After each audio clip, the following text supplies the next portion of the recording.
Программа DreamGas. Конфигурация. Газовые форсунки. Этот раздел содержит различные настройки по управлению газовыми форсунками. Для начала необходимо выбрать газовую форсунку. Вот весь листинг или список возможных вариантов газовых форсунок. Выбираем нужную, допустим, Matrix.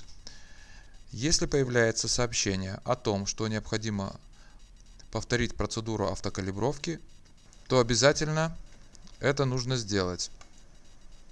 Далее количество форсунок, зависит от количества цилиндров, и максимальное время открытого состояния форсунки.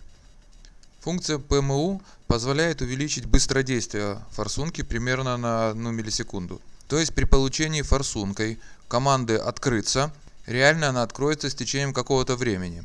Эта опция, прогрессивный метод управления, позволяет сократить эту задержку на 1 миллисекунду. При активизации этой опции обязательно следует повторить автокалибровку, о чем будет выдано дополнительное сообщение.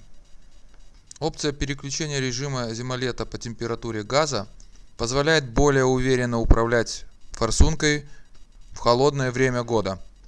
Не следует путать эту опцию с опцией в разделе «Бензин-газ» «Прогрев форсунок».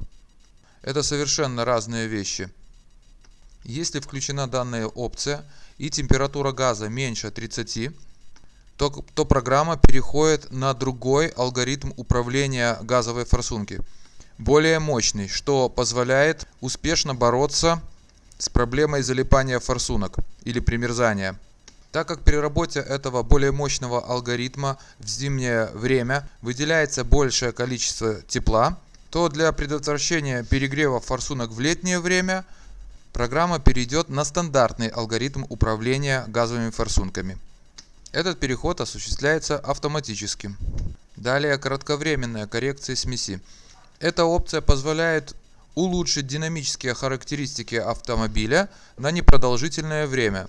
Время это задается количествами тактов, в данном случае 5.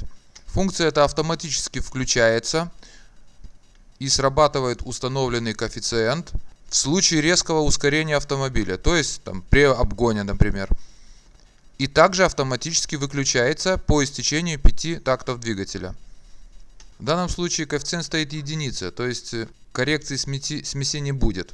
Для каждого автомобиля этот коэффициент подбирается персонально, то есть нет никаких рекомендаций, нужно обогащать смесь или обеднять. В каждом случае по-разному. В каждом конкретном случае для улучшения динамики автомобиля решение принимает установщик, увеличивая или уменьшая коэффициент, то есть делая смесь более богатой или бедной и проводя при этом ходовые испытания.